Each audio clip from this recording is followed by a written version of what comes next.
a French onion sauce, is traditionally made with bechamel. However, I discovered that substituting just dairy for bechamel produces a lighter, less starchy sauce. This versatile sauce can be customized to fit any cuisine by using different types of onions and seasonings.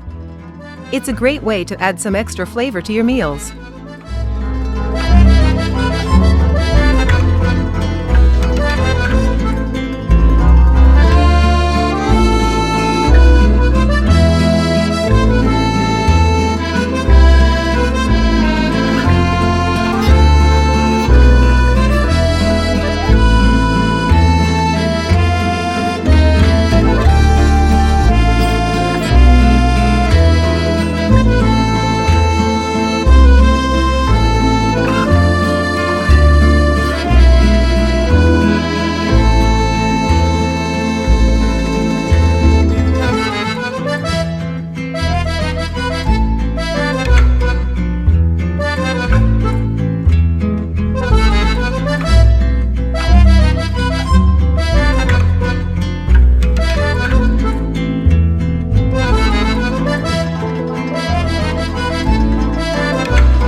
These are some things to consider when taste testing and making adjustments.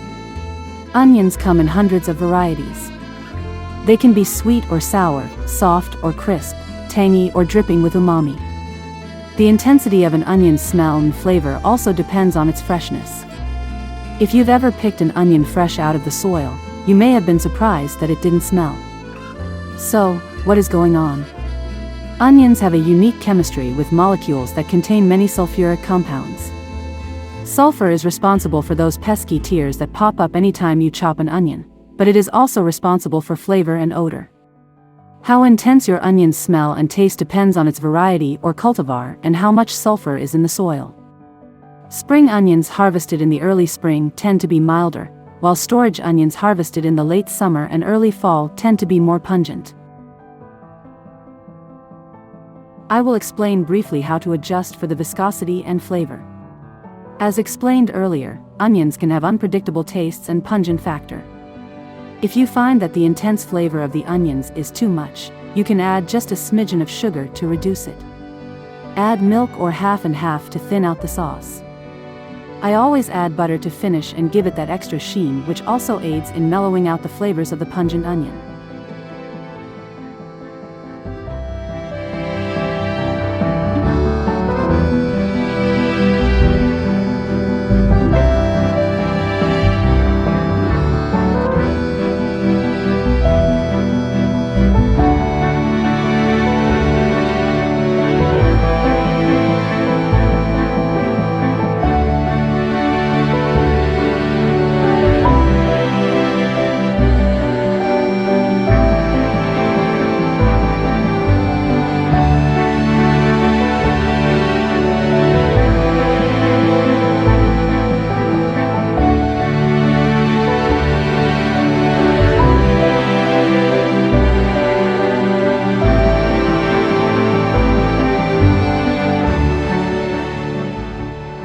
When cooking salmon, you may notice a thick, white substance seeping out of the fish as it heats up.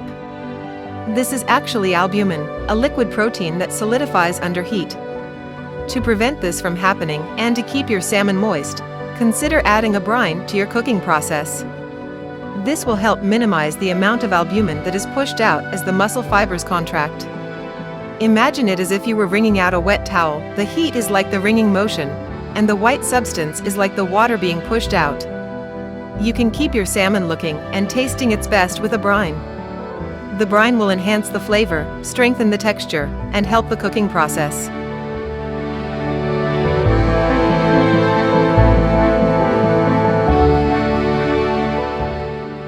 The Soubise sauce is warmed up and ready for use.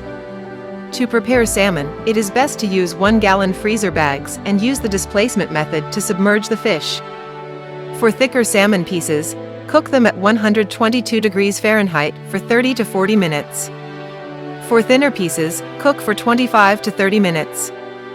following the recommended cooking time is crucial for the best results.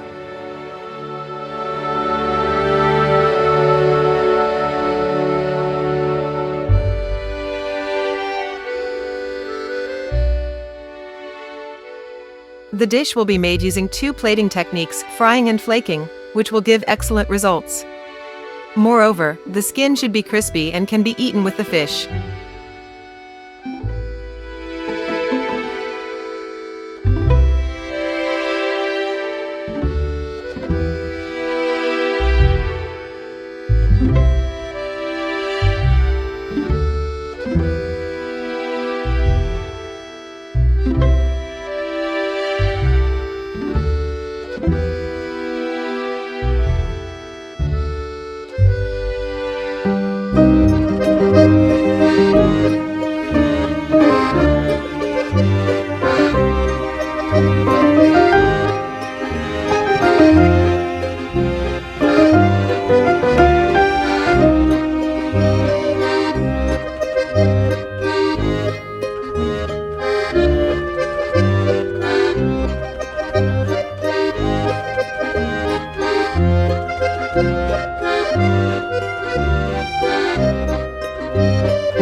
Thank you.